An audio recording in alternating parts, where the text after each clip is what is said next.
tema yang saya tulis di sosial media saya. Ya. Ini pertama kali saya di Cirebon bertemu dengan anak-anak yang hebat ini. Ya. Siapa yang paling kecil umurnya dan paling kecil badannya di sini? Gak usah berdiri.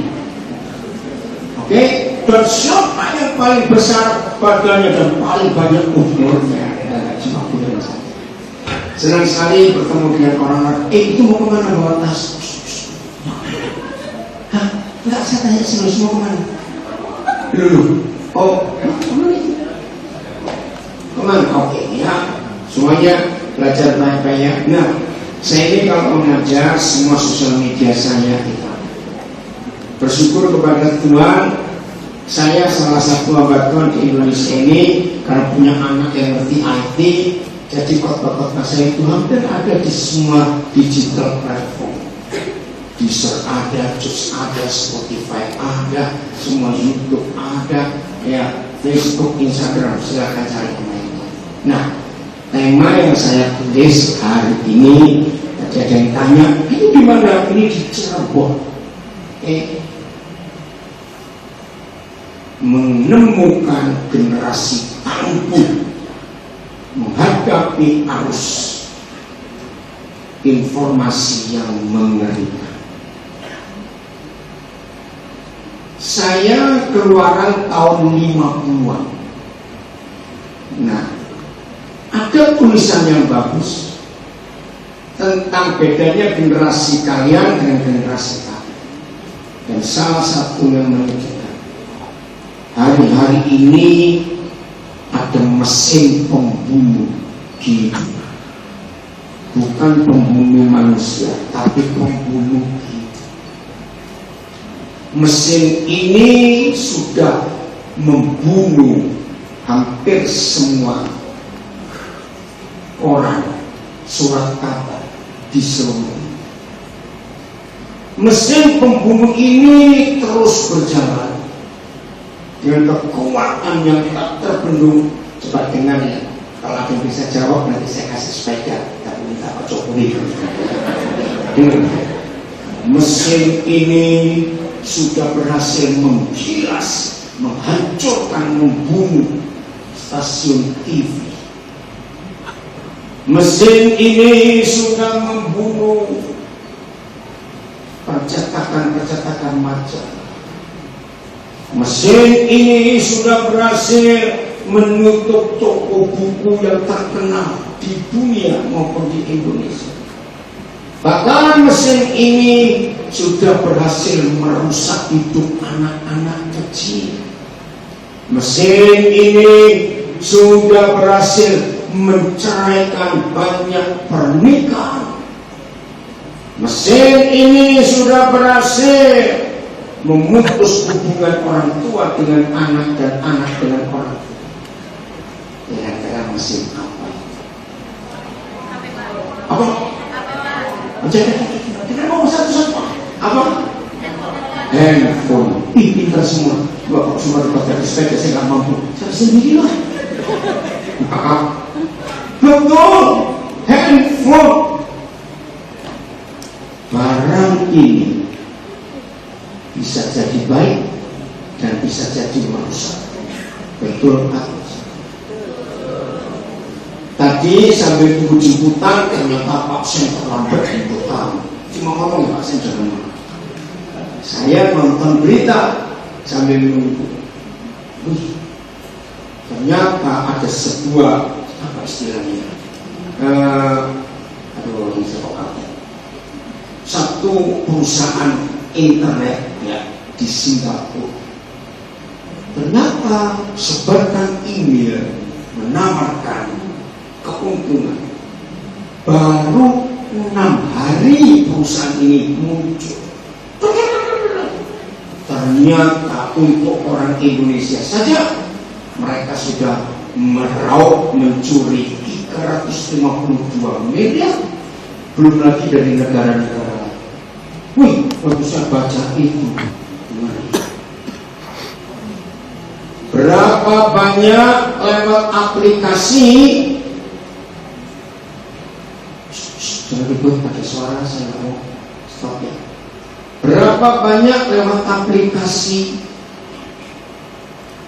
anak-anak remaja, anak muda tertipu, sampai ada free sex, sampai ada macam-macam lewat aplikasi itu dibohongi. Dengan sistem informasi yang mengerikan ini, maaf, orang bisa pakai fotonya orang lain sehingga tertarik. Nanti nggak maksud saya, saudara, hati-hati. Mengerikan. Lihat berita-berita yang ada anak-anak kecil yang di bawah umur 7 tahun ke bawah, mata sudah rusak, syaraf terganggu, nggak bisa tidur, dan macam-macam lagi karena barang yang satu.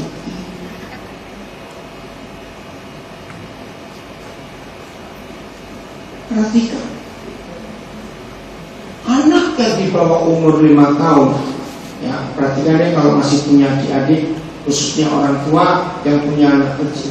Memang anak-anak kecil yang diberi HP itu jadi kelihatannya manis, diam, nggak ribut, betul, nggak buat orang. Tapi ada akibat yang fatal. Satu, akibat kesehatan. Anak-anak kecil yang di bawah umur 5 tahun ke bawah begitu terikat dengan HP, syaraf mata terganggu, syaraf tengkuk terganggu, karena dia terus tunduk. Dan semua tahu bukan, cahaya lampu HP ini radiasinya baik atau tidak? Tidak. Anak-anak yang terus tunduk begini, ini syarafnya terganggu. Yang pakai kaos 3 cewek, yang kacamata, halo, duduk. Ayo, nggak usah tertawa dengan temannya. Bagus, jangan mau kesini ya. Terima kasih. Otot-otot pundak, otot-otot tangan, otot-otot kaki jadi tidak berfungsi. Padahal seusia itu otot-ototnya sedang masa pertumbuhan, harus lari, harus lompat, harus gerak, tapi dipenjara oleh HP. Nah, secara medis dampaknya akan kelihatan 15 tahun setelah itu. Berarti ketika anak-anak itu nanti umur 20 tahun, mulai kelihatan matanya, tengkuknya, syaraf tangan, kaki, otot nggak berfungsi, lalu pertumbuhannya jadi tidak normal fisiknya, dan ada banyak akibat yang lain. Maka itu mama papa, jangan bangga kalau anak-anak kita ajak ibadah. Tenang, kita ajak kemana nggak ribut, hati-hati. Efek berikut, anak-anak kecil yang terpengaruh dengan barang ini, mesin jahat, dia atau mereka akan jadi makhluk asosial. Ngerti kata asosial? Tidak butuh orang lain. Lihat, mamanya panggil noleh. Lo jawab noleh enggak? Enggak. Ngeri. Asosial yang berikut, anak-anak yang terikat dengan barang ini tidak butuh teman. Enggak butuh. Ngeri. Maka itu papa mama yang tahu anak-anaknya tergelembung dengan barang ini, tegas, menangis mau guling-guling biarkan, lalu gantikan dengan pengajaran, suruh baca buku, suruh gambar, suruh coret-coret, suruh apa. Itu jauh lebih.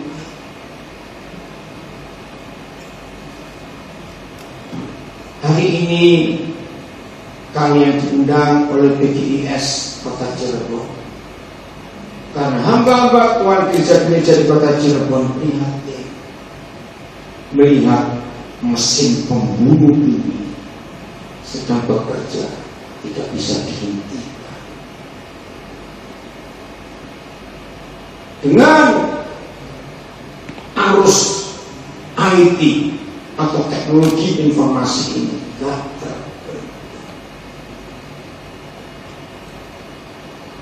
satu contoh lagi, tapi bisa terlambat 5 tahun yang lalu. Dulu orang-orang tua sebelum ada barang ini selalu khawatir kalau anaknya nggak pulang-pulang keluyuran. Tapi setelah ada internet, justru berbahaya kalau ada anak remaja, anak muda tidak keluar rumah. Berarti nggak kau berani? Lu jadi atau tidak setan? Hati-hati. Berarti anak orang kaya ini sehari-hari nggak mau keluar kamar, bukan cuma nggak mau keluar rumah, dengan laptopnya mereka berselancar di dunia maya.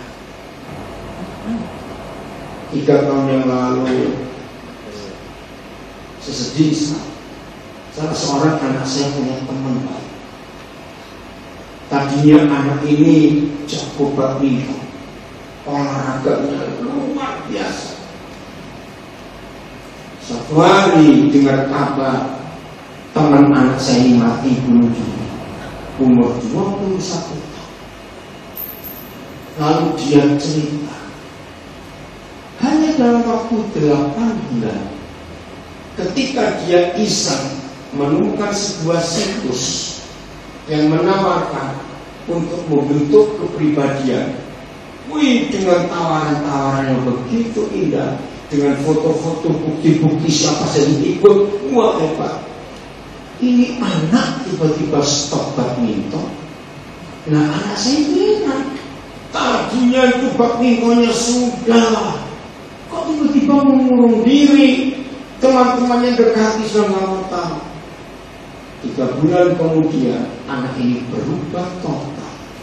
Ternyata aplikasi yang diikuti itu sebuah aliran setan. Anak ini mulai melakukan ritual penyembahan ini, penyembahan itu. Orang tuanya panik, tidak bisa diberitahu. Sampai pada satu titik, ternyata aplikasi ini curiga.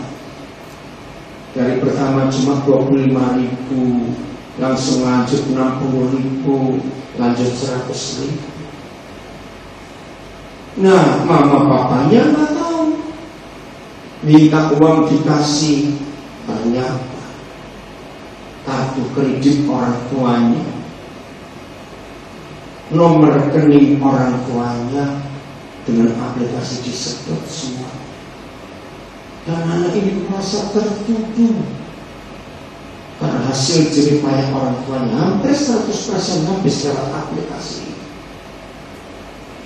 Ini aja bunuh.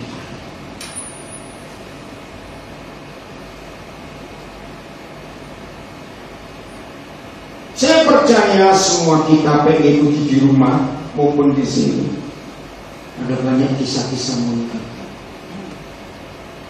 Betul atau tidak?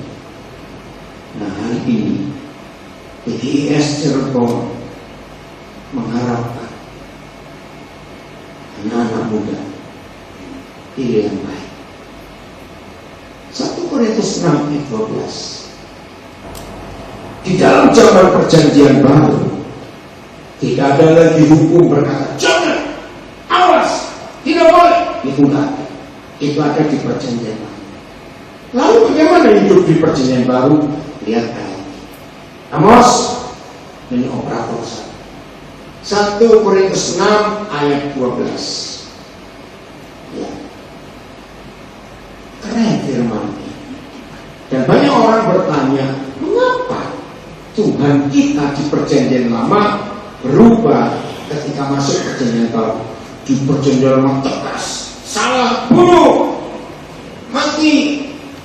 Tapi perjanjian baru mau berubah. Ayo baca baca sama-sama ya. 1, 2, 3. Segala sesuatu halal bagiku, tapi bukan semuanya berguna. Segala sesuatu halal bagiku, tetapi aku tidak membiarkan diriku diperabah oleh sesuatu apapun. TSI-nya, nah tolong ya, sekarang ini di Indonesia ada aplikasi yang dibuat oleh saudara kita di kota Solo, Jawa Tengah, katanya Gibran, namanya aplikasi Sabda. Nah di dalam aplikasi, cuma aplikasi Sabda nggak bisa dipakai di smartphone pada tahun besar, ada yang di laptop, tapi bisa di smartphone, bisa, tapi nggak lengkap. Nah di aplikasi Sabda ini ada ratusan Alkitab dalam ratusan bahasa. Untuk bahasa Indonesia saja ada 14 versi. Keren sekali, pokoknya bahasa Inggris ada ratusan. Mau bahasa daerah Dayak, Batak, macam-macam ada. Nah, TSI itu terjemahan sederhana Indonesia. Baca sama-sama. Mas jangan ada birunya. Oh, ya udah. Oke nih, buat biru aja. Karena dari situ nggak jelas. Nah, tulisannya mudah dimengerti. Nah, gitu ya. Ngerti gak kalau bahasa mudah? Nah, apabila ada orang yang berkata kita pengikut Kristus diperbolehkan terus berbuat apa saja, saya akan menjawab ada benarnya, tetapi ingat terus bahwa tidak semua hal itu berguna. Lanjut. Jangan biarkan apapun menjadi alat iblis untuk menguasai diri kita. Keren ya terjemahan ini. Contoh, rokok boleh nggak? Tukang rokok pasti pokoknya di Alkitab nggak ada. Oke, memang di Alkitab tidak. Tapi dibungkus rokoknya ada goblok. Kok nggak aneh? Apa tulisan di bungkus rokoknya? Membunuh, itu racun. Wih, di zaman seperti ini masih banyak orang bodoh. Lu atau tidak? Sudah jelas-jelas ditulis di bungkus rokoknya itu. Apalagi seorang pria merokok, itu gobloknya goblok. Maaf ya, kenapa goblok? Belum kaya kan atau apa mundur? Belum kaya kok bakar duit. Boleh saya ngomong itu? Pintar semua. Walaupun lagi sekali kita bakar dilarang merokok, itu semua ada di kompetensi. Nah, saya punya cara yang terikat rokok gratis. Mau nggak? Daripada banyak malas banget. Cari mobil berbahan bakar solar. Begitu mau di start, kamu duduk di knalpotnya, sedot banyak. Itu gratis. Lu lihat atau tidak? Lu saya tanya kok, boleh nggak? Tuh sama-sama asapnya kok. Maaf ya. Nggak jadi segala sesuatu boleh. Mau terikat mau melihat pornografi silakan, mau merokok, mau alkohol, tapi baca baik-baik firman ini. Nah, mengapa di perjanjian lama Tuhan kita seperti begitu kejam, begitu sadis, tapi kenapa di perjanjian baru dia bisa berubah seperti itu? Begini jawabannya. Di perjanjian lama itu anak-anak. Kalau kita waktu masih anak-anak, disebut anak-anak itu usia berapa sih? 10 tahun ke bawah. Sudah ngerti banyak hal gak? Nah, anak-anak begitu lihat lubang, ingin apa? Sesuatu di musuh. Coba. Nah, Terus lihat colokan listrik, namanya anak-anak. Coba apa? Iya, coba. Betul. Lihat pisau, lihat gunting. Nah, ada botol berisi racun. Anak-anak ngerti? Lu coba. Nah, maka itu ketika kita masih anak-anak harus ada yang mendisiplin, tegas. Kalau tidak, anak ini nggak akan sampai dewasa, pasti sudah mati. Nah, itu di perjanjian lama. Penyakit diberitahu, awas itu penyakit. Seperti waktu corona kemarin.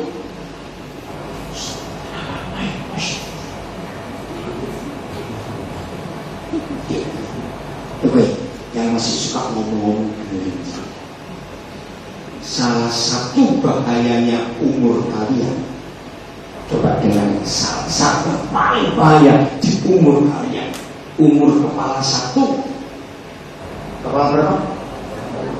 Saya sudah hampir kepala 7. Nah, yang kepala satu akhir 18, 19. Satu yang paling berbahaya.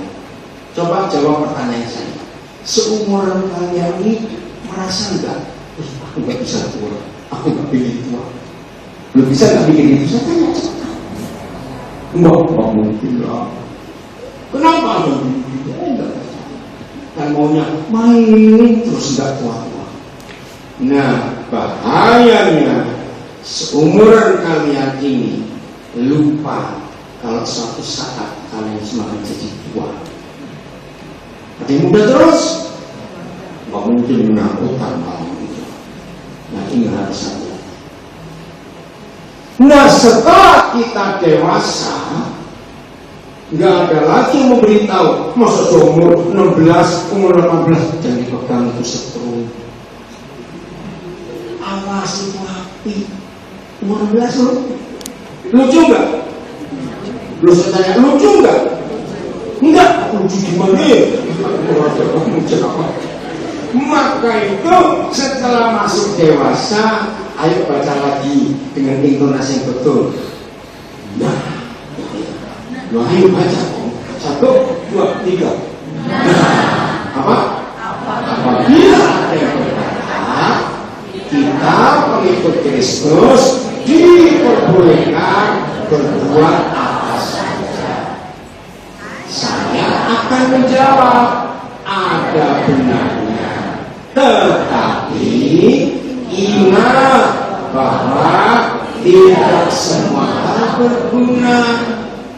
Jangan biarkan apapun menjadi alat iblis untuk menguasai diri kita. Betul nggak tulisan? Kita harus milih. Nah, hari ini tema ini, baik Tuhan, kerajaan surga, gereja, negara, mencari generasi tangguh. Maka itu yang masih ngomong-ngomong di sini untuk kalian. Ingat loh, kalian besok akan tua, nggak mudah terus begini. Ini bekal untuk kalian. Setuju? Ingat ya, jangan main-main. Jujur, hari-hari ini, nggak usah bilang tahun lalu, bulan lalu. Ayo jujur, mulai tanggal 1 Mei kemarin. Hari ini tanggal berapa? 7. Saya persempit. 1 Mei kemarin ada yang baru kenal salah satu aplikasi baru. Mulai 1 Mei kemarin, ada nggak teman-teman menawarkan sesuatu? Saudara, saya cukup lama terlibat dengan pelayanan yang terikat narkoba. Apa saja, pornografi, free sex, apa saja. Ternyata semua itu ternyata semua itu selalu pendahuluannya dengan kalimat yang sama. Coba sekali saja. Betul atau salah? Sekali saja. Ngeri. Ayo merenung sebentar. Tanggal 1 Mei yang lalu, siapa yang datang di hidup kalian dan menawarkan satu kali? Nggak apa-apa aja, nggak apa-apa, karena ini penting. Satu kali saja, bosan. Dia tidak tahu jawab. Yos mau kemana?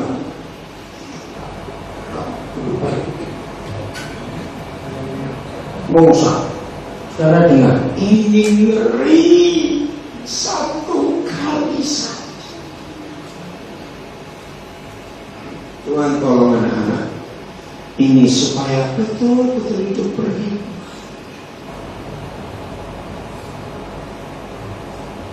Maka kalau kalian tegas kepada semua tawaran dosa,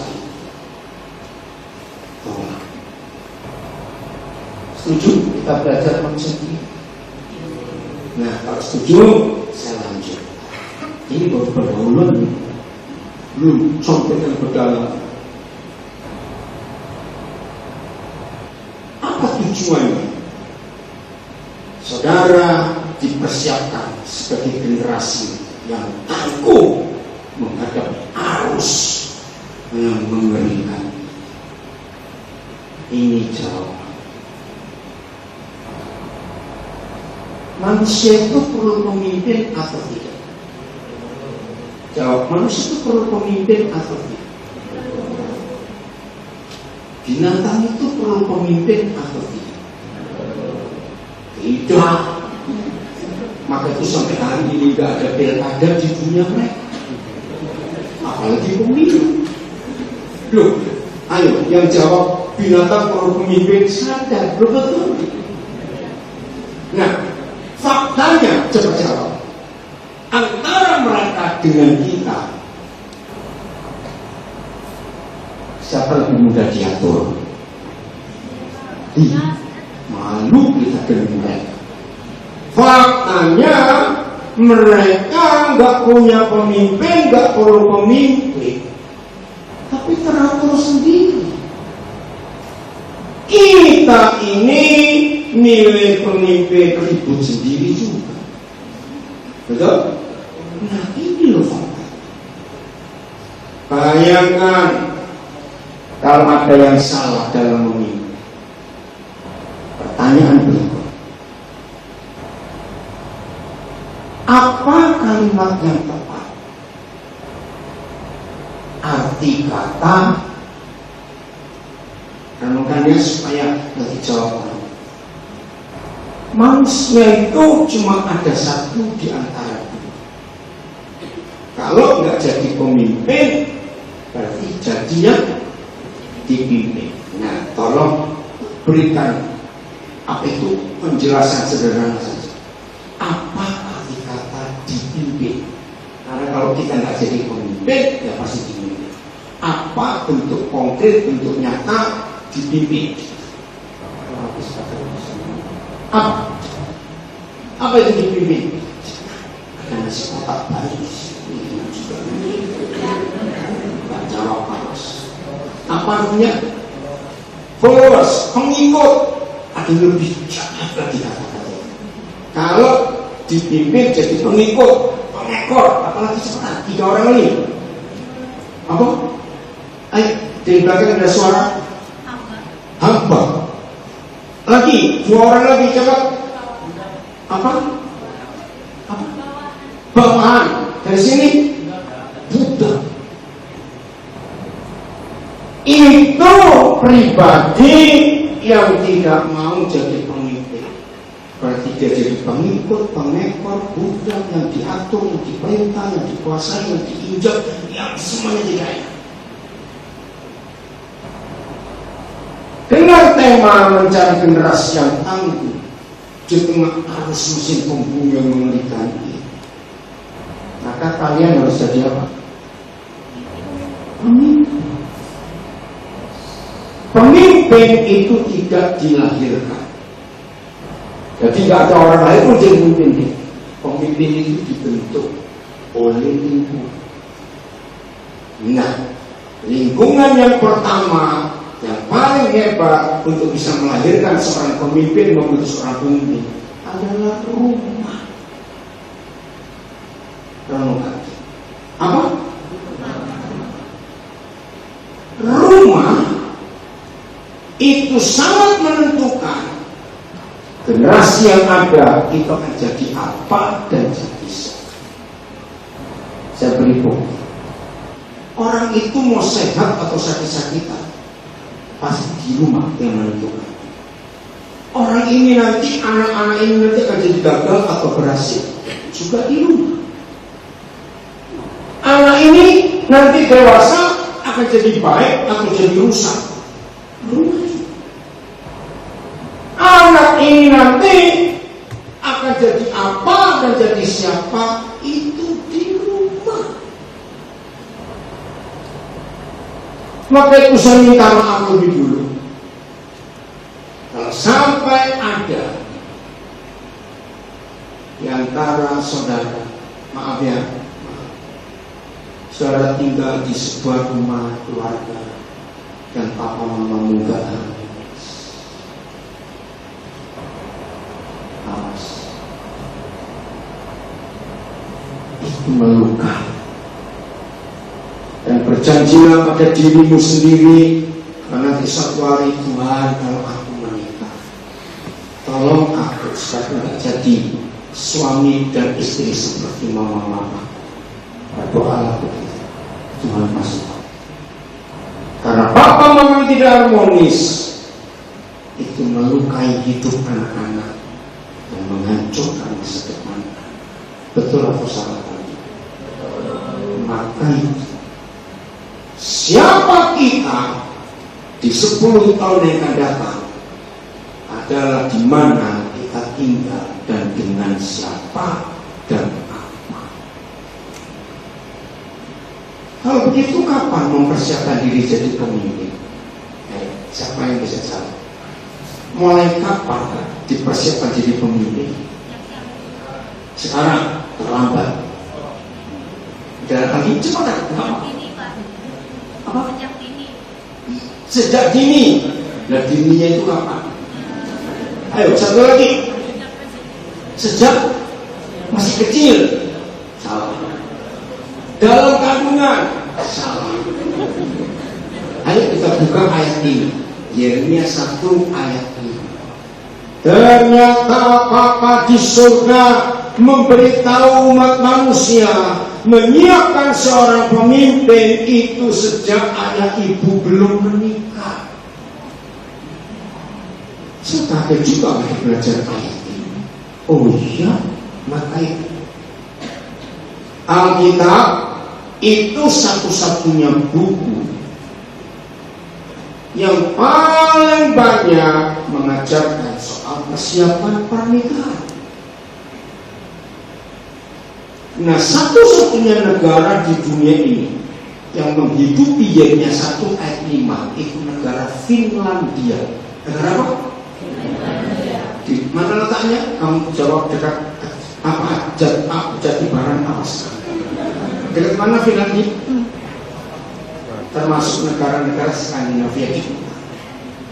Hari ini, sampai hari ini Finlandia itu negara yang pertama. Saya belum ada negara itu. Semua warga negaranya harus sekolah pranikah sekian bulan. Kalau tidak mengikuti peraturan itu, negara tidak menyiapkan surat nikah. Wajib. Setelah mereka menikah, lalu istrinya hamil. Cuti hamil di Finlandia itu 3 tahun dan digaji penuh oleh negara. Kenapa? Begini kata pemerintah Finlandia, anakmu itu urusanmu, bukan urusan negara. Lebih baik kami membayar gajimu 3 tahun asal kamu didik anakmu baik-baik. Keren. Mau pindah Finlandia?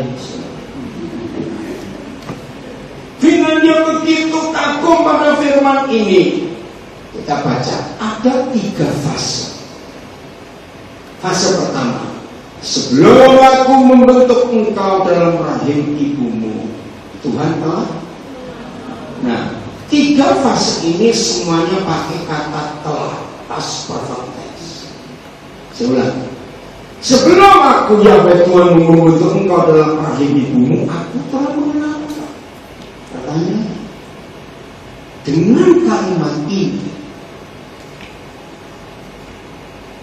papa mama kita sudah menikah atau belum? Ini saya pakai. Hah? Bagaimana papa mamaku belum menikah? Tuhan kenal aku. Hebatnya ini sekarang. Nah, dari firman ini saya belajar. Ternyata menyiapkan pemimpin itu harus dimulai sejak masih belum pacaran. Luar biasa. Nah, kalau papa mamaku belum menikah, nah aku dikenal. Boleh gak kita tanya, lah kita di mana? Betul? Ini luar biasa. Saya mau bacakan ayat ini ya, kita keluar dulu. Efesus 1 ayat 4. Nah, dari sinilah papa kita itu pekerjaan luar biasa. Efesus 1 ayat yang keempat. Sejak kapan papa itu? Tuhan sebagai papa punya saya luar biasa. Saya ini kalau panggil dia itu papa. Saya nggak mau panggil dia bapak. Sebab bapak bahasa Indonesia itu panggilan untuk laki-laki yang terhormat. Jadi kata bapak bahasa Indonesia belum tentu ayah. Betul? Kalau kita jumpa dengan laki-laki yang lebih muda dari kita, kurang aja nggak panggil namanya untuk menghormati bapak. Nah itu sudah panggil bapak. Bapak akan mensurga. Tidak. Karena dari kecil sebenarnya papa saya itu pak. Nah, saudara terbantu, saudara memanggil waktu kecil manggil papi, abi, apa terserah. Maka itu yang nggak punya papa. Hari ini ada papa di saudara baik yang saya. Sebab di dalam Yesus Kristus Tuhan, pencipta alam semesta, Bapa di surga. Baca.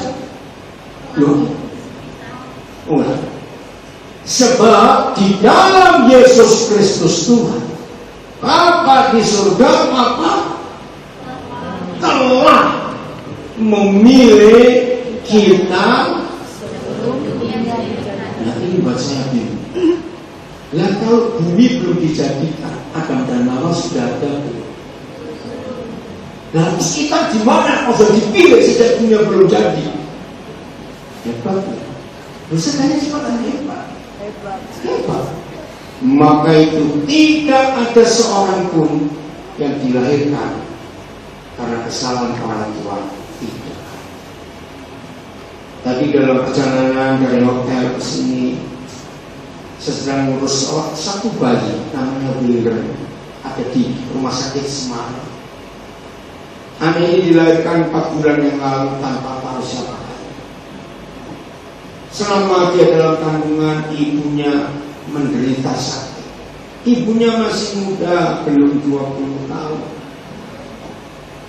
Akhirnya saya urus, saya titipkan sebuah panti.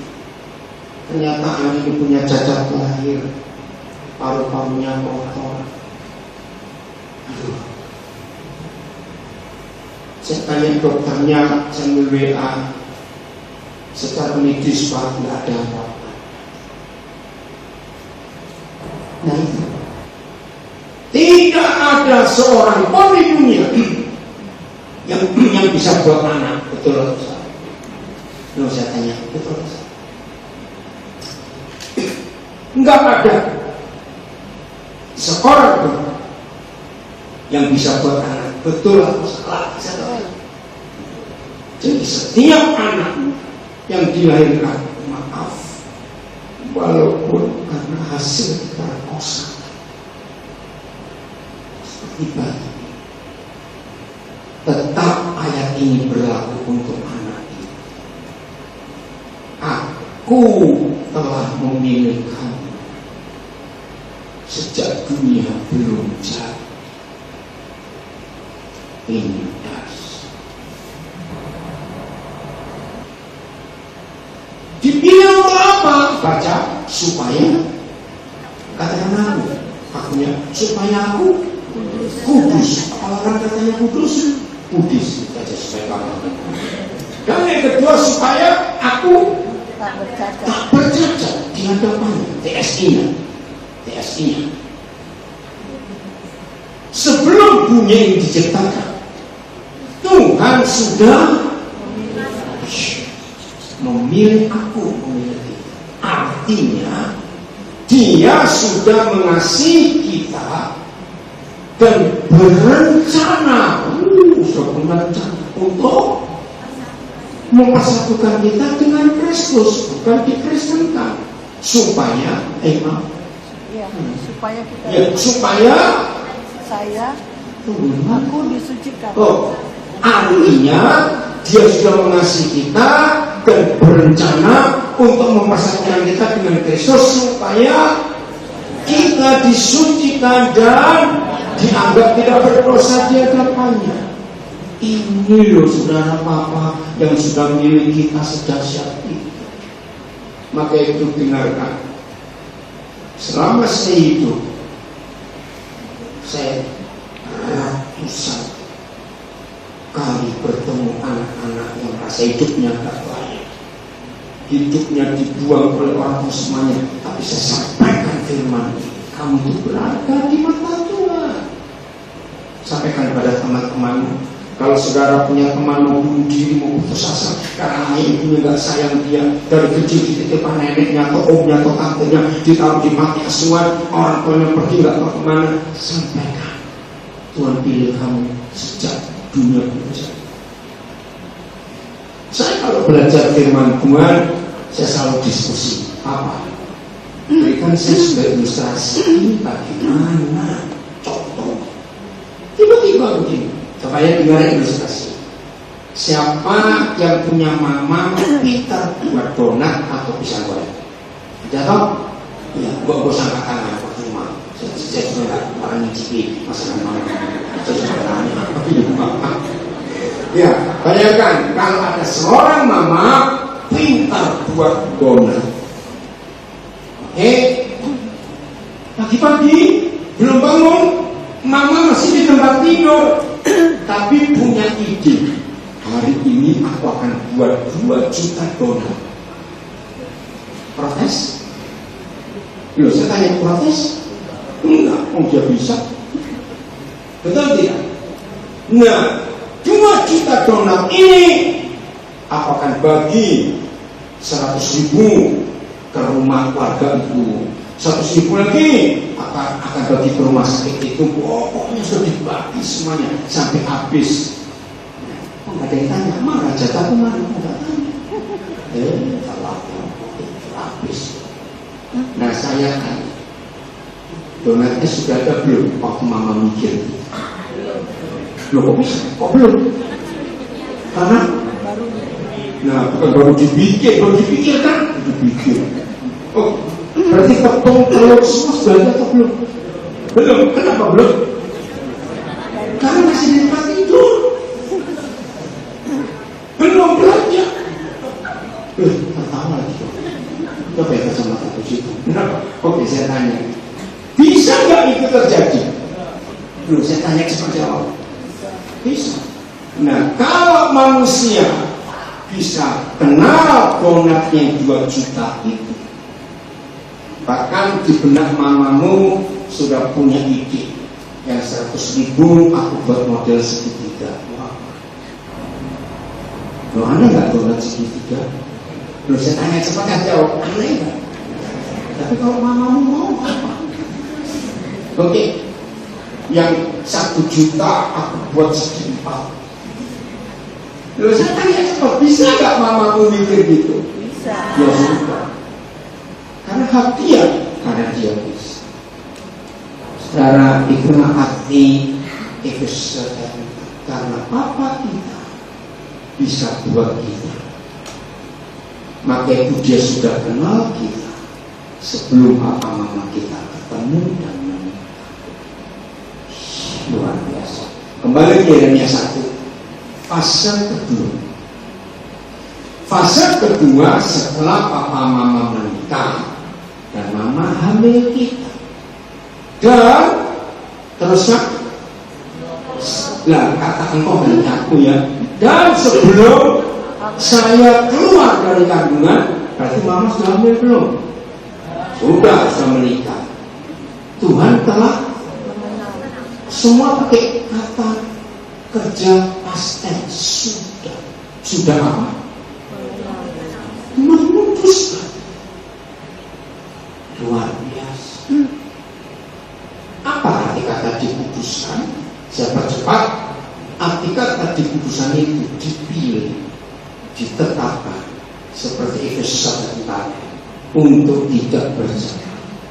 Itu sejak kita dalam kandungan. Fase ketiga, ketika kita lahir. Baca 1, 2, 3. Aku telah ngapain? Menetapkan kita semua menjadi, nah, kata Nabi kalau saya dibaca itu masing-masing kita destiny Tuhan beda-beda. Ada yang jadi ini, jadi itu, jadi apa terserah dia. Seperti donat mamamu tadi, mau dibatal apa segitu apa saja terserah. Tapi ruang gerak kita itu yang berbagi, baca berbagi. Nah, maka istilah modern, maka saudara dan saya sudah ditetapkan sejak baru lahir untuk go internasional. Itu masalahnya namanya. Kamu tidak mau Cirebon, silakan kamu pilih sendiri. Kalau aku main, lo betul nggak ini? Bagi bangsa-bangsa. Ini apa loh? Ini sungguh maka itu untuk menggunakan ayat ini mulai sekarang belajar bahasa Inggris, jangan cuma pintar Cirebonan saja. Setuju? Nah, saya berikan contoh. Belajar bahasa asing tidak perlu kursus. Loh, kenapa? Belajar bahasa asing yang perlu itu kosakatanya, vocabulary-nya. Betul enggak? Kalau saudara ngotot ingin kursus bahasa asing, tapi saudara punya perbendaharaan kata, yang untung gurunya. Kursus itu untuk belajar tata bahasanya. Setuju? Nah, begini caranya ya. Dulu saya ngajari banyak orang bawa kemana-mana bawa kamus. Maka itu saya banyak dulu beli kamus mini, kalian yang kecil. Kenapa? Satu hari usahakan bisa menghafal 10 kata baru. Gimana caranya menghafal 10 kata baru? Saudara dengar sesuatu, apa yang bahasa Inggrisnya? Bukan kamus. Oh, saudara lihat sesuatu, ini baru ini apa ya bahasa Inggrisnya? Oh, ini bukan kamus. Kalau satu hari, karena kan saya minta 10 kosakata. Saya minta 10 kosakata baru karena memori saudara masih banyak space-nya daripada memori kami sekepala 5 kepala kami ini terlalu banyak mikir kredit bayar utang sehingga memori tidak sedikit. Tapi memori kami yang masih kepala 1 masih berapa terabyte, betul tidak? Nah, jadi kalau satu hari ngapalin 10 kosakata baru mampu nggak? Harus benar mampu kamu. Saya isi otakmu dengan es cendol. Nah, kalau satu hari 10 vocabulary kosakata baru sebulan saudara menghafalkan berapa? Kan 30 susah. 300 setahun. Cepat kan 300 kali 12. Berapa? Ini barunya. Cepat, berapa? 312?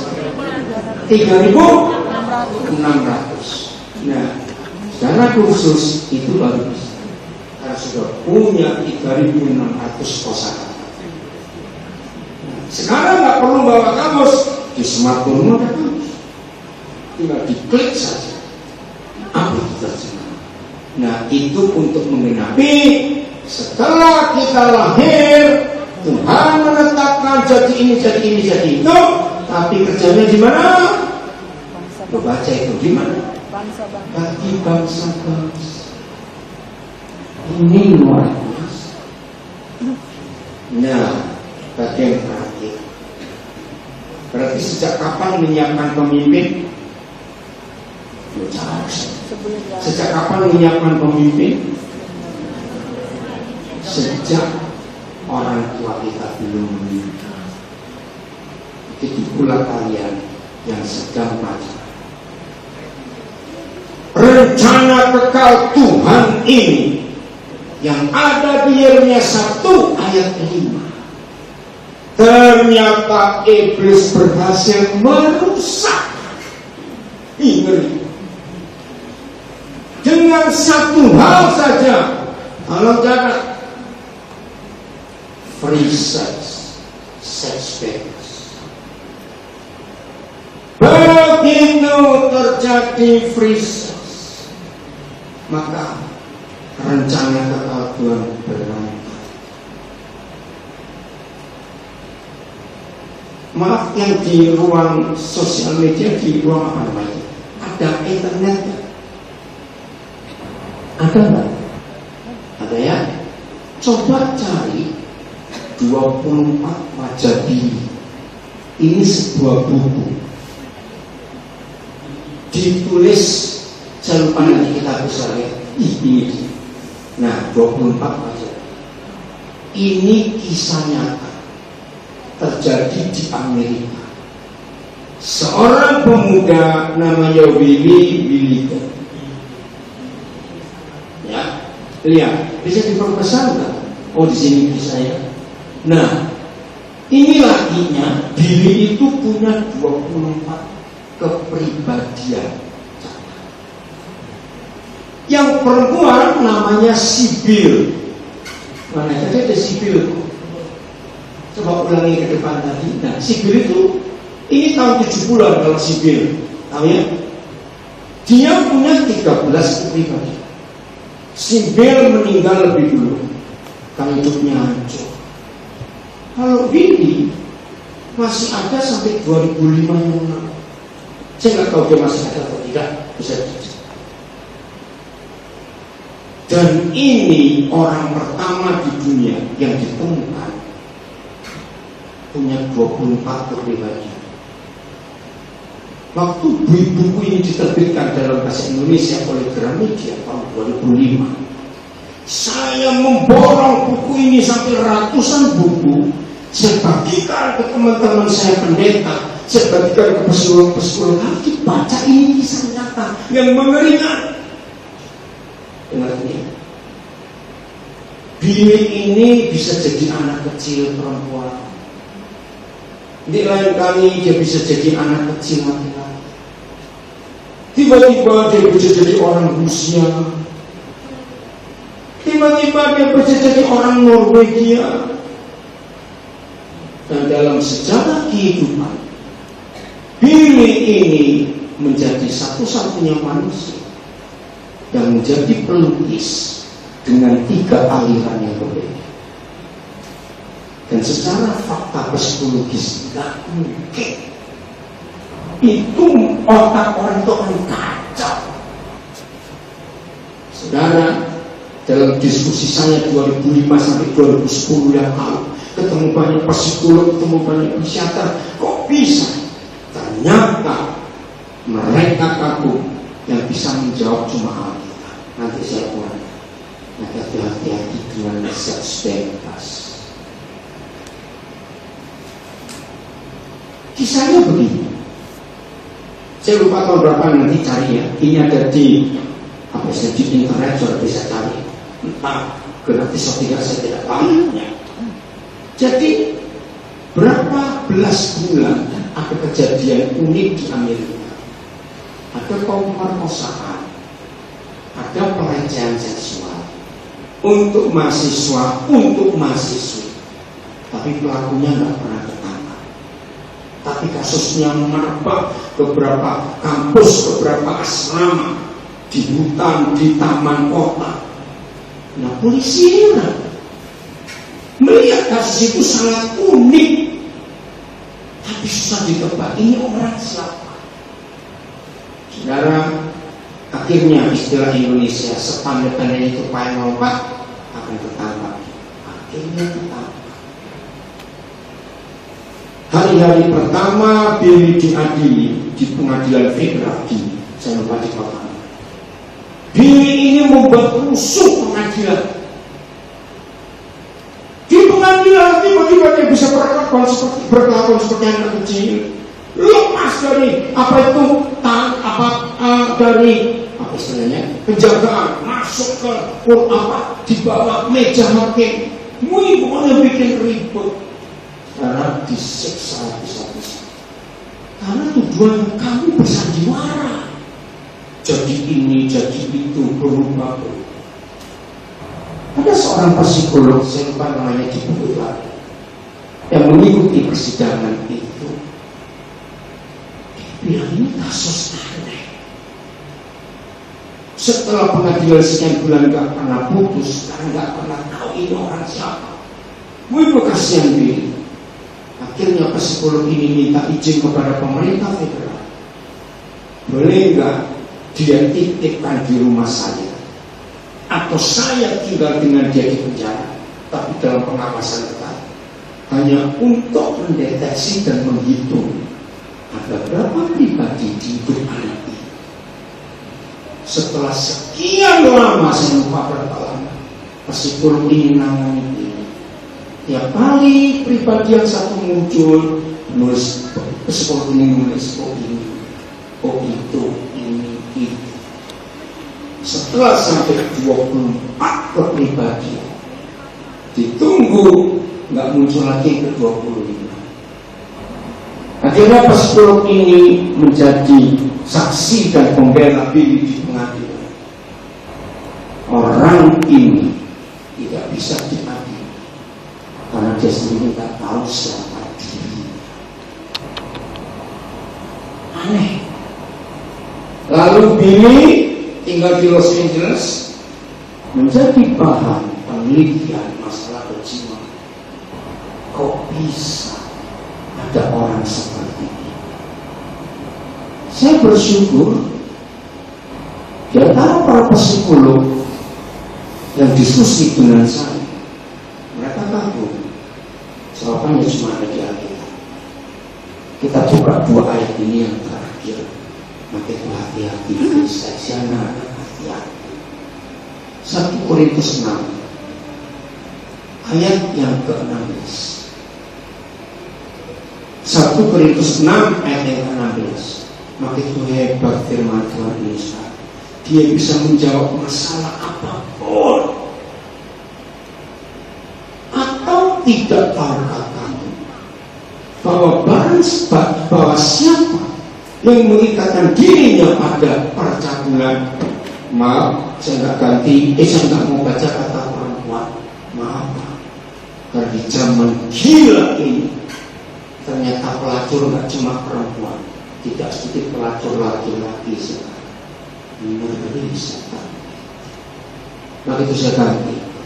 Atau tidak tahukah kamu bahwa siapa yang berhubungan seks dengan siapa saja berarti menjadi satu tubuh dengan orang itu.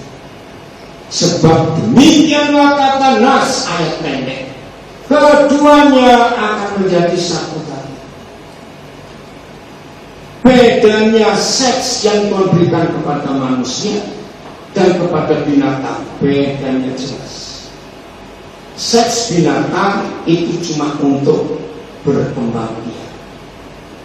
Seks yang diberikan kepada manusia untuk kenikmatan, itu beda.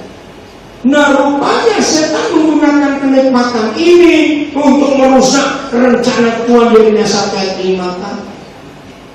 Jadi hubungan seks itu sejak awal dijadikan hanya untuk suami dan istri.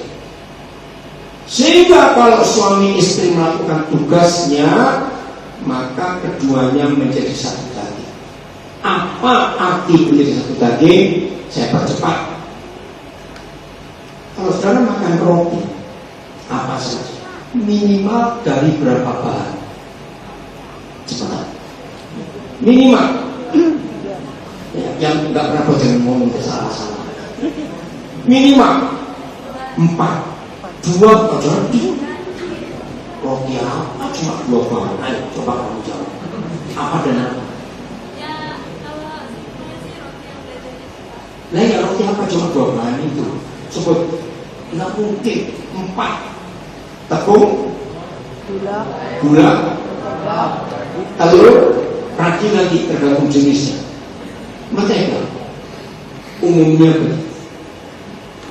Nah, 4 bahan ini yang utama. Mau cari rasa mau bentuk apa terserah. Begitu sudah di adonan dan di oven atau dibungkus terserah, asal jangan dimakan mentah. Jadi roti bisa nggak 4 bahan itu bisa? Jawab cepat. Nggak mungkin. Kalau toh ada orang iseng menemukan teknologi untuk bisa 4 bahan itu, ya itu nganggur gitu aja. Kenapa? Beli lagi banyak. Oke? Begitulah pernikahan. Manusia terdiri dari 3 bahan. Masih ingat? Apa saja? Roh, jiwa, dan tubuh. Dan hanya Alkitab yang menulis itu. 1 Tesalonika 5 ayat 23. Tidak ada buku lain di dunia yang pernah memberitahu kalau manusia itu terdiri dari 3 bahan. Jadi kalau seorang pria menikah dan dia menjadi suami, dan seorang gadis menikah dia jadi istri, maka ketika suami istri melakukan hubungannya, maka roh suami menjadi satu dengan roh istri, roh istri menjadi satu dengan roh suami, jiwa istri menjadi satu dengan jiwa suami, jiwa suami menjadi satu dengan jiwa istri, tubuh suami menjadi satu dengan tubuh istri. Maka itu namanya bersatu, jadi satu. Itu baik. Karena suami istri dengan kebenaran yang hebat. Ada seorang pria yang namanya si bertemu seorang perempuan, kenal nggak kenal saya nggak tahu. Lalu mereka berhubungan dengan dia, nggak menikah. Berarti A dan B bagaimana? Menjadi satu daging. Kan nggak ada ikatan pernikahan. Si A ke kota lain, si B ke kota lain. Si B yang cewek tadi di kota lain ketemu pria, si C. Si A cowok ini pindah ke kota lain ketemu cowok cewek baru namanya si D. Jadi sekarang ada berapa orang? Saudara bisa bayangkan. Berarti dalam hidup ABCD ini bercampur semua pribadinya semua. Bayangkan kalau ABCD ini berzina lagi, ketemu siapa lagi jadi ABCD, LGH terus. Kita pertama saudara, tapi ini ngeri. Maka itu tiap kali saya konseling pranikah, tolong ya karena bantuan sertifikat ayat. Kalau saya konseling pranikah, saya minta calon ini jujur. Kamu pernah mengajak dengan siapa saja. Kalau Billy sampai punya 24 kepribadian dan pribadinya jadi aneh-aneh begitu, berarti mama papanya Billy ini hidupnya kacau. Berarti papanya atau mamanya Billy ini pedofil. Tahu kata pedofil? Perhubungan seks dengan anak-anak kecil. Maka itu ada anak-anak kecil di hidup ini. Berarti papa mamanya ini berhubungan dengan orang Rusia, dengan orang Norwegia, metode pribadi orang Rusia. Berarti papa mamanya berhubungan dengan pelukis-pelukis itu. Dan begitu jahatnya si setan mencampur aduk adonan-adonan menjadi monster. Coba carikan yang bahasa Inggris, judulnya beda ternyata bahasa Inggris. Monster apa itu? Coba besarkan, ada enggak? Nah itu monster inside. Ini tadi ada monster inside. Bahasa Inggrisnya apa? Ini nih, kriminal dengan 24 kepribadian. Ini kasusnya kok pilih-pilih. Oh ternyata ada Netflixnya ya, ada filmnya. Ini yang kedua, Monster Inside, The 24 Faces of the Meaning. Monster ini nggak salah, mama papanya. Saudara-saudara, gereja mengajarkan kebenaran bahwa free sex itu menghancurkan baik diri yang melakukan maupun generasi berikutnya. Ayat terakhir Kejadian 2 ayat 18.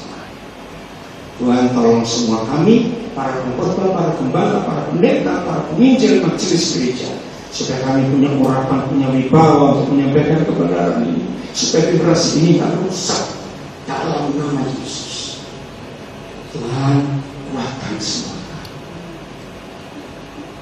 Ya baik, Tuhan berfirman. Apa firman-Nya? Tidak baik. Baca dong. Apa firman-Nya? Tidak baik. Tidak baik kalau manusia itu seorang manusia itu seorang diri diri saja. saja. Stop. Berarti Tuhan ingin kita apa? Loh, Tuhan ingin kita itu bagaimana? Menikah. Tidak baik kalau seorang diri saja. Aku akan menjadikan penolong baginya yang sepadan dengan dia. Jadi menurut firman ini, inisiator pertama di dunia untuk orang menikah ternyata Tuhan. Katakan. Amin. Jadi kalau ada orang nggak kawin-kawin, yang pusing bukan nenekmu dan mamamu, Tuhan itu pusing. Kenapa lu nggak kawin-kawin? Loh kan? Karena Tuhan yang berinisiatif. Dan hebatnya Bapa di surga, dia gak cuma mendorong cepat nikah kamu, cepat nikah. Enggak. Satu kali saya baca ilustrasi bagus. Ini bisa dipakai. Ada anak muda, kebetulan ini cewek gadis. Setiap acara pesta sering ditanya, kapan kamu nyusul? Kapan kamu nyusul? Nah suatu hari di sebuah pemakaman, orang yang sering tanya dia tanya balik, kapan nyusul? Nah itu jawaban. Kalau ada orang ini saya ngomong kapan nyusul? Lo ngerti gak ilustrasi? Cuma jaga. Oke. Hebatnya Papa kita, dia nggak cuma dorong-dorong kita menikah, dia meraih. Aceh tadi maksudnya, mohon apa? Menyediakan. Siapa? Penolong. Bukan perorong dan penodong. Jangan sampai salah. Yang sepadan dengan dia. Apa kata yang sepadan? Sepasang setara, cocok, matching, pas. Apa? Oh, chemistry-nya dapat. Ruginya. Dengar ya, saya punya 2 istilah. Orang salah menikah, jangan kau bahasa Cirebon, seperti orang ngemut silet seumur hidup. Ngemut tau? Orang Cirebon udah ngemut juga. Oh sama. Bayangkan yang salah menikah itu akan menderita seumur. Awas kamu jawab. Ya gampang, sudah menderita, cerai saja. Jangan pikir perceraian itu mudah. Efeknya mengerikan. Setuju saya ngomong ini? Istilah kedua, orang yang salah menikah itu seperti pakai sepatu, di salah satu sepatunya ada kerikil kecil yang bisa dikeluarkan. Coba mana bayangkan bagaimana itu cara. Maka itu sebelum kalian menikah, tunggu Tuhan sudah punya jodoh. Gak usah takut-takut sebelahnya cuma saja. Dia kesini semua. Gak usah tolak-tolak. Saya mau tunjukkan kalimat ini dengan sebuah fakta. Berarti siapa yang paling tahu jodoh kita itu pas cocok matching dengan siapa? Siapa yang paling tahu? Cepetan. Keluar. Nah, saya belajar ayat ini, ternyata hanya ada satu penyebab fatal kenapa orang salah menikah, karena menggunakan matamu. Maka itu yang namanya jodoh itu begini catatnya, anak-anak. Kalau engkau anak cowok pemuda melihat cewek, cantiknya, dari dahinya, alisnya, matanya, hidungnya, bibirnya sampai belasan semua. Jom, dan hatimu kesetruk, itu bukan jodoh, goblok. Itu bapak nafsu. Begitu pula kalau seorang gadis, seorang cewek, lihat cowok gagah, dan hatimu kesetruk, itu bukan jodoh, tapi itu hawa nafsu. Nah, jodoh itu begini. Apa kita tuh mengajar Pak? Jodoh itu begini. Ini yang belum menikah, yang sudah menikah hancur, nggak boleh balik mas. Belum. Yang sudah menikah jangan bilang, aduh aku salah jodoh enggak? Kalau begitu, saya blend ke depan nggak. Ini yang belum. Begini ya, bagi yang belum. Saudara cowok lihat cewek, kok jelek bisa? Dan nanti mau kesetrum, itu jodoh. Begitu pula sebaliknya. Ada cowok sejelek, dan nanti mau kesetrum. Lihat dulu. Saya mempelajari firman ini dengan fakta. Udah ada soal pertanyaan ini jawablah. Dengar. Pernah dengar kasus perselingkuhan dalam pernikahan? Nah, tahu nggak? 100% penyebab perselingkuhan ini dia kurang ajar dan jahat sekali setan. Ketika setan tahu di benak orang muda sebelum menikah sudah punya konsep, aku harus dapat cewek yang cakep, aku harus dapat cowok yang cakep. Begitu setan tahu itu, dia senang. Dia sih, kalau nggak saya suruh tidak. Begitu setan tahu ada orang-orang muda sudah punya konsep, menikah dapat cewek cantik, menikah dapat suami cakep, setan gak akan hapus itu di benakmu. Maka sampai kita tua, si cakep dan si cantik tetap ada. Nah, ini masalah. Jawab. Salah satu definisi manusia, salah satu adalah begini. Setuju tidak kalau saya katakan manusia itu definisinya pintar melihat salah orang, susah lihat salah diri sendiri. Betul? Nah, harus pintar semua itu jadi open house. Ketika setan tahu di benakmu orang-orang muda, istri harus cakep, suami harus cantik, istri harus cantik. Setan tak pernah mengeluarkan ide. Makin tua usia kita, Si cakep dan si cantik jadi apa? Jangan jelek lah taruh aja sederhana. Ayo, si cantik dan si cakep jadi apa? Apa? Bangga? Apa? Oh, saya gak dengar suara cowok tadi. Jadi apa? Nggak muda lagi. Ya pasti dong ngomong muda. Ayo susah bener. Paham ya? Tapi di benak orang ini pasangannya harus apa? Cantik, cakep dan cantik dengan. Karena dia nggak bisa melihat dirinya sendiri walaupun sering bercermin. Begitu dia noleh ke sebelah, kok lain?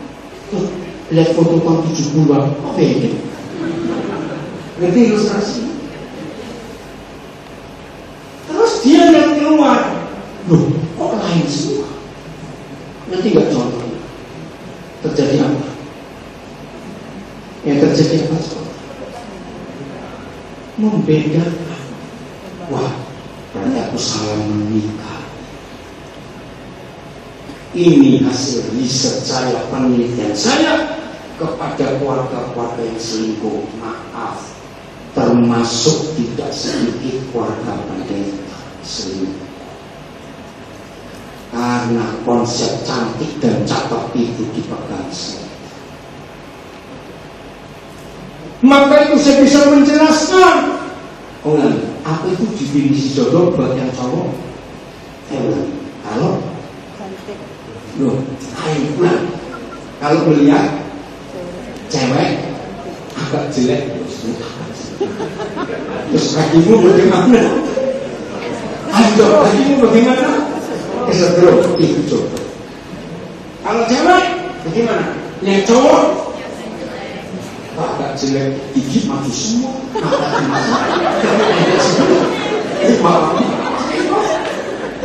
tapi hatimu kesetrum itu jodoh. Saya menemukan sebuah arti psikologis. Ternyata menikah dengan orang jelek itu awet. Itu bukan. Menikah dengan orang cantik dan orang cakep itu enggak awet. Enggak awet. Awet apanya? Lu siapa lo? Awet apanya? Awet jeleknya itu. Ayo, mana perawatan lebih murah?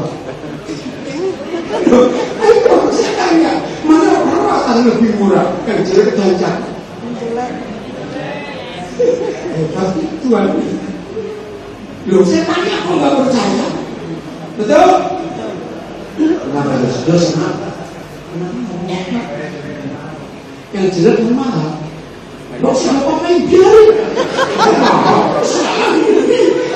Betul, setuju nggak saya ngomongin? Maka itu berbahagialah kalau matamu nggak ikut-ikut memilih keluarga aman.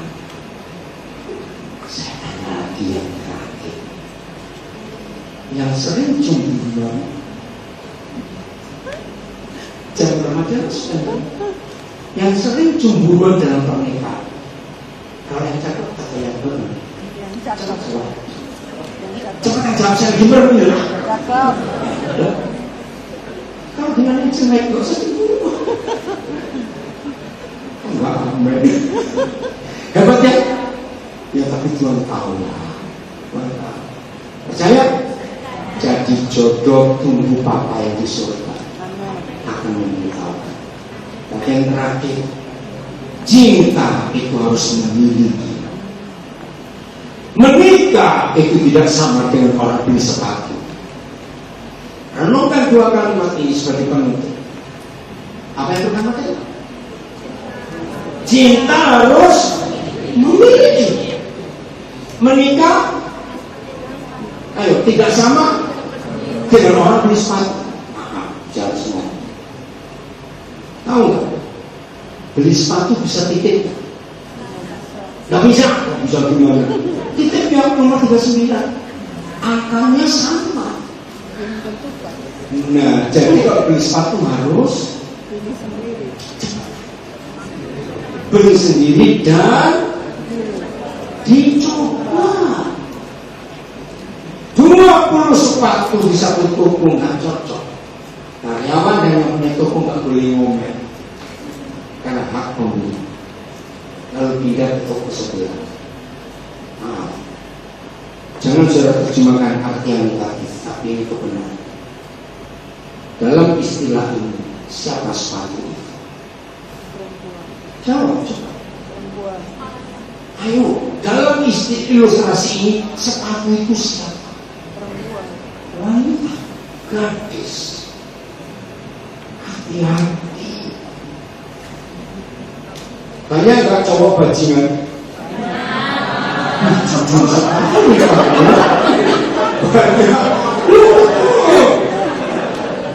Banyak cowok bajingan sih. Tingkah nipu. Nah, jangan gini-gini saya nipu.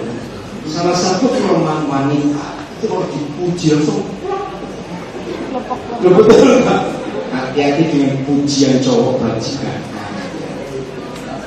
Maka itu kepada anak-anak perempuan saya pesan. Papa pesan kepada kamu, kalau kamu punya cowok dan belum apa-apa minta cium, langsung lakukan 3 jurus. Dengar gadis-gadis.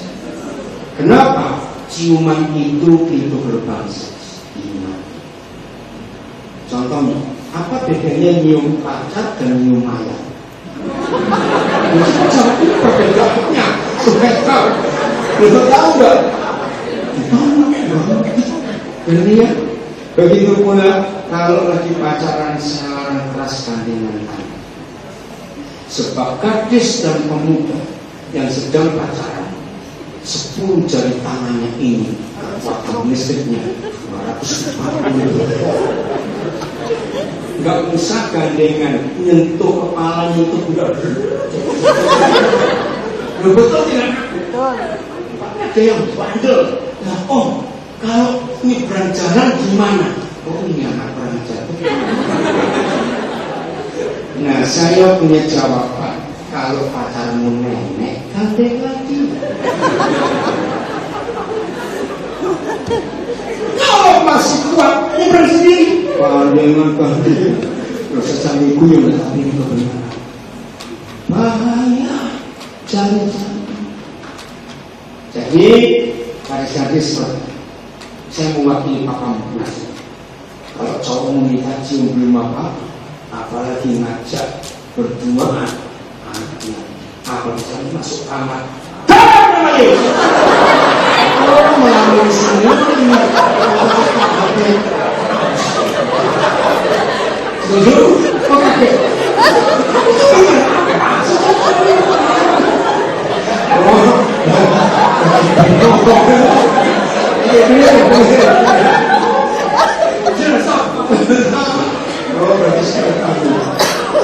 Siap.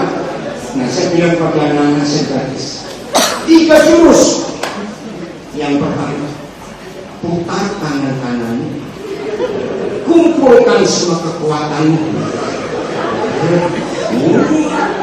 Setelah merasa cukup kekuatanmu, keluar semua tangan kananmu. Jurus kedua, tonjok bajumu ini. Jurus ketiga, dia miring pingsan, jorokan masuk got. Panggil anjing sekampung suruh mencuri bergerak baju.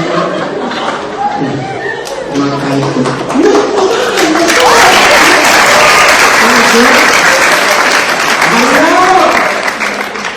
supaya setan tak bekerja dengan seks bebas.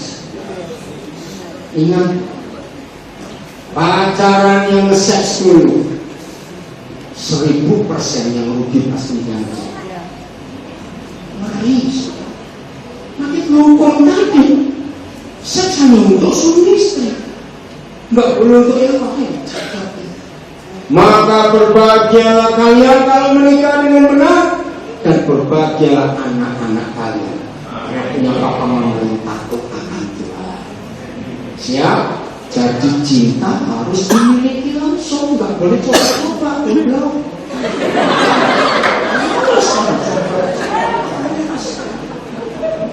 Setuju? Mungkin kanan, nggak ada voice. Ingat, kalau milih jodoh jangan pakai mata, tapi pakai hati. Bukan semua.